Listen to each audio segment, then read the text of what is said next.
ابھی تک اکاؤنٹ نہیں بھیجی تھی. بند کرو نا. 3, 2, کیوں؟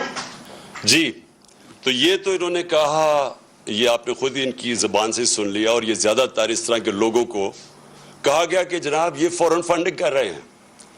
دوسری انہوں نے ایک اور بات کی, اور انہوں نے کہا کہ ایک ووٹن کرکٹ کلب سے پیسے آئے ہیں, اور ووٹن کرکٹ کلب کا جو مالک تھا وہ ہے عارف نقوی. اور یہ غور سے سنیں, یہ کہتے یہ ہیں کہ وہ 2012 میں جو عارف نقوی تھا اس سے جسے پیسے لیے ہیں اس نے فراڈ کیا تھا. پیسے ہم 2012 میں لیتے ہیں اور اس کے اوپر فراڈ کے چارجز ابھی ثابت نہیں ہوا. اس کے اوپر جو چارج لگتا ہے فراڈ کا وہ ہوتا ہے 2018 میں, 6 سال کے بعد. جب ہم نے عارف نقوی اس سے جو میرے لیے کھانے کیے, ایک دبئی میں کیا تھا اور ایک یہ انگلینڈ میں ووٹن کرکٹ کلب, ایک میچ اس نے کیا تھا, میچ فیسٹیول تھا, اس کے بعد کھانا کیا تھا جس سے پیسے اکٹھے کیے تھے.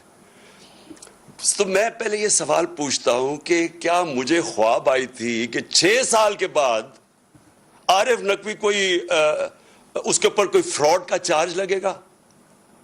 اور پھر ایک فائنینشل ٹائمز کے انڈیکس کو لے لیتے ہیں یہ, اور فائنینشل ٹائمز کا وہ جو ایک اس کا آرٹیکل ہے, لیکن فائنینشل ٹائمز کے آرٹیکل کی وہ جدھر اس نے $20 ملین نواز شریف کو اور شہباز شریف کو اسی آرٹیکل میں لکھا ہوا ہے, وہ جو دیا تھا وہ میں حیران ہوں کہ ام حریم کو اس چیز کا پتہ نہیں چلا. اس کو یہ تو پتہ چل گیا کہ انہوں نے پیسے اکٹھے کر کے $2 ملین دیے ہیں تحریک انصاف کو, لیکن جو ان کو رشوت کے پیسے دیے تھے ان 2 بھائیوں کو 5 ارب روپیہ, وہ تو کسی کو نہیں پتہ چلا.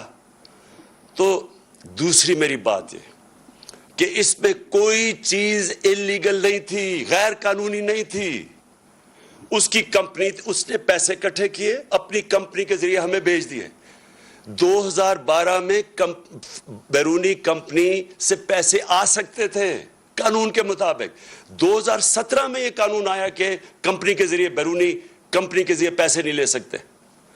تو میں یہ سمجھنا چاہتا ہوں کہ ہم نے کیا غلط کام کیا اس میں, کون سی غلط کام اس میں, کہ کون سی چیز تھی جو اتنا زیادہ الیکشن کمیشن نے کہا جی فورن فنڈڈ اور ایکشن لینا چاہیے.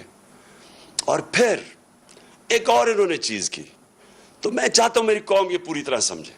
انہوں نے کہا عمران خان کو ڈسکوالیفائی کرنا چاہیے.